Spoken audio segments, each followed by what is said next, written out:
I guess Trump, now the media is saying how he's backing off on his claims about hydroxychloroquine. But actually, yeah, he is.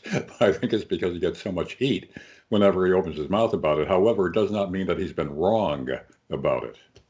Well, what about the FDA, which came out, I think, a few days ago and said that, actually last week, saying that, more testing was needed and it was definitely not to be used as a treatment.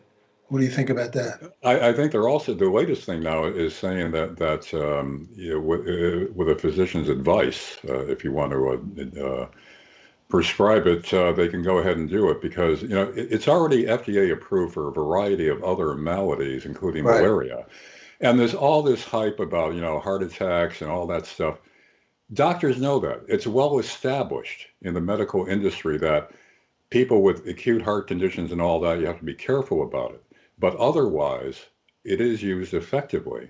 And those side effects are not going to be apparent unless somebody is critically ill with a heart condition. So, and don't forget now, Fauci himself has backed off on his previous stance that it shouldn't be used. Now he's saying, well, between you and your physician, if you want to try it, go ahead. So what they're doing now is backing off from their own adamant claim before that it should not be used. Now, for governors are also banning it from being dispensed by hospitals, pharmacies, and all that. Now they're backing off on that. Yeah. Well, what do you think's happening in general now with the testing and all that? Where do you feel we're at now? Well, I think it's good that they're conducting these tests now, but again, I'm saying it's not necessary, and it hasn't been necessary. If somebody, is at a critical point, and they are given the option of trying it, they should be able to. Actually, they could legally do it right now, according to FDA rules. However, the critics have been giving the public the impression that they are banned from trying it, which technically they are not.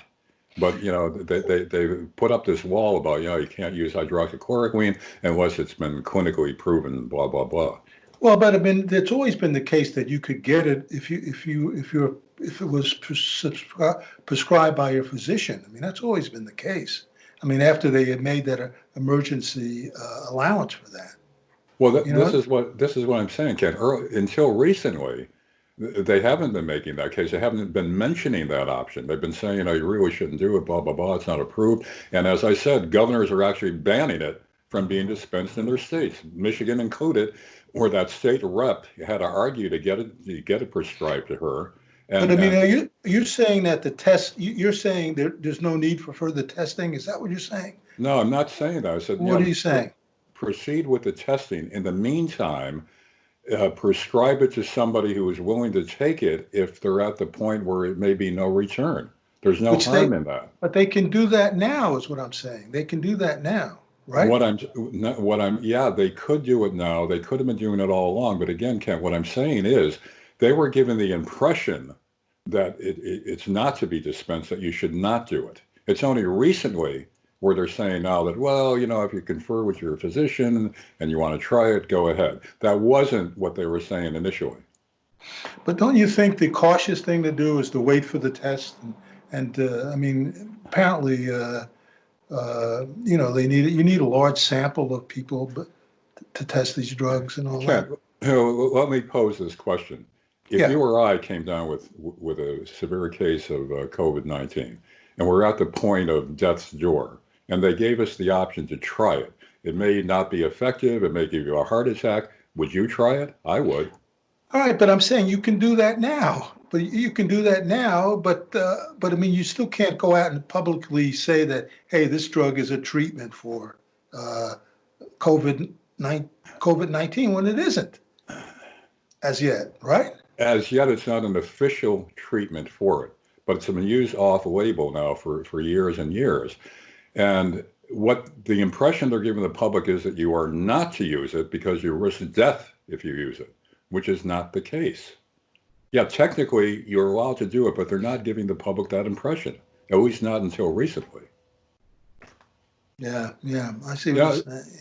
Yeah, I mean, Kent, this whole thing about look, in terms of Fauci and all that, he's from my hometown of Waterbury, Connecticut, so I was kind of rooting for him in the beginning. But Right.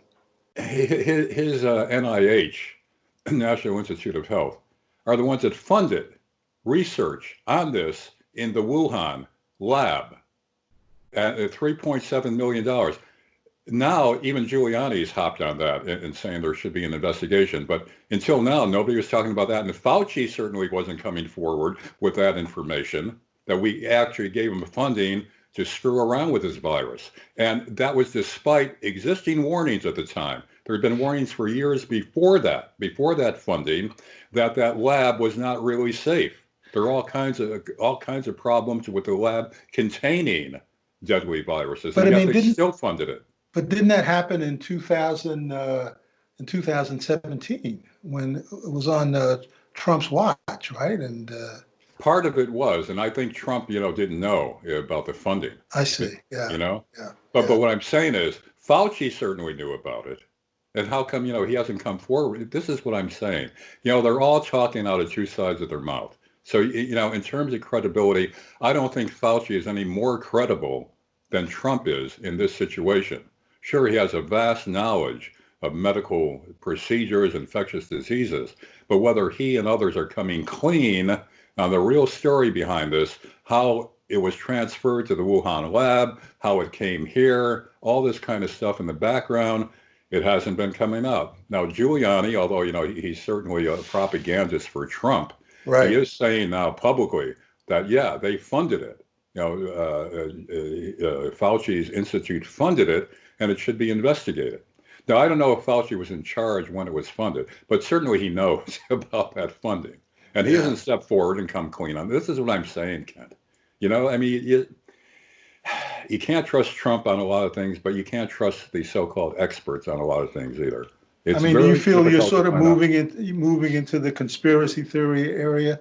I don't know, Ken. Again, that's speculation, but there's more and more of that coming out, and some of it seems to be credible that this was really advanced. The plan was there to create something like this, release it. For what purposes, I don't know. There is a lot of indications now that there was pre-knowledge of this. But again, I'm not going to speculate because it could be just crazy conspiracy theories, but that too should be investigated. And don't forget, when this first came out, coronavirus, the media wouldn't go near even asking the question of whether it could have escaped from the Wuhan lab, which was only miles away from the outbreak. That Right, right. I remember was that. Right, racist, that was bigoted. That's putting the right. blame on China. An investigative reporter at least raise the, well, is there a connection, and Yeah, see if there's one. Not to yeah, condemn China without evidence, but certainly investigate whether there yeah, was a connection. This is what yeah, I'm saying, how the whole narrative on this has been controlled. yeah. All right, sir. We'll All talk to right. you tomorrow. Okay, All take right. care. Okay. Bye-bye.